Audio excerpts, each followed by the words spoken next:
لا أذكار الصباح ولا أذكار المساء ولا ورد من القرآن ولا مجلس علم ولا ذكر الله ولا قيام الليل ولا دعاء، ثم تشتكي لما هذا الضيق؟ لما لا أجد التوفيق؟ بالله. يقول الله في كتابه الكريم: ومن أعرض عن ذكري فإن له معيشة ضنكا. طيب يجيني شخص يقول لي في ناس مقصرين في الصلاة لكن مرتاحين في الحياة، حياتهم زي المسطرة، لا هم ولا غم، متزوجين متوظفين وعندهم عيال، كيف كذا؟ في حاجة مهمة أنت لازم تعرفها.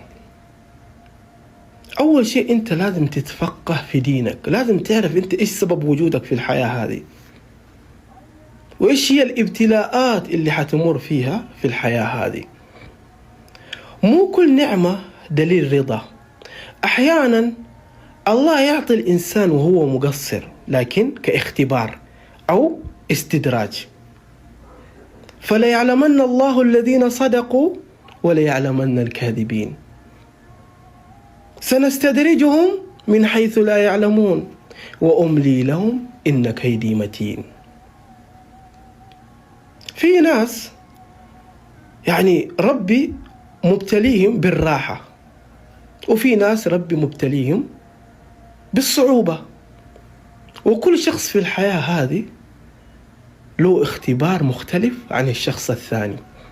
يقول الله في كتابه الكريم: ولا تمدن عينيك، لا تركز في حياة غيرك، ركز في حياتك.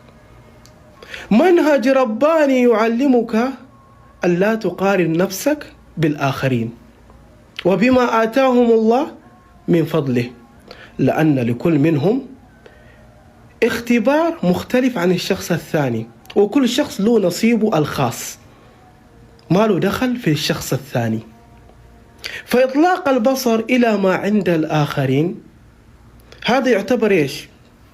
يعتبر غفلة عما أعطاك الله من نعم.